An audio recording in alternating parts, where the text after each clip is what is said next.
Introducing a nutritious option for burger lovers, the healthy Zinger Burger. This recipe combines lean protein, fresh vegetables, and wholesome ingredients for a satisfying meal.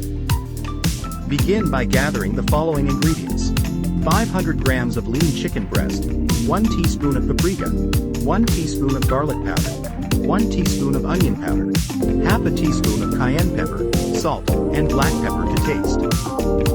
Prepare whole wheat burger buns, fresh lettuce, sliced tomatoes, and a light yogurt-based sauce. Start by trimming any excess fat from the chicken breasts and placing them in a bowl. Sprinkle the paprika, garlic powder, onion powder, cayenne pepper, salt, and black pepper over the chicken. Mix thoroughly to ensure even coating. For enhanced flavor, marinate the chicken for at least 30 minutes in the refrigerator.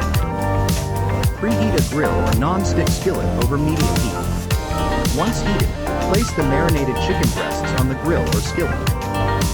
Cook for approximately 6 to 7 minutes on each side, until the internal temperature reaches 75 degrees Celsius. While the chicken cooks, prepare the yogurt-based sauce. In a small bowl, combine 1 cup of plain Greek yogurt, 1 tablespoon of lemon juice, 1 teaspoon of Dijon mustard, and a pinch of salt. Mix until smooth. This sauce serves as a healthier alternative to mayonnaise. Once the chicken is cooked, let it rest for a few minutes. Lightly toast the whole wheat burger buns on the grill or in a toaster for added crunch. Assemble the Zinger Burger by placing fresh lettuce on the bottom bun, followed by the grilled chicken breast, a slice of tomato, and a drizzle of the yogurt sauce. Cap with the top bun. Serve this healthy Zinger Burger with baked sweet potato fries or a crisp salad for a complete meal. Enjoy a guilt-free indulgence that aligns with a healthy lifestyle.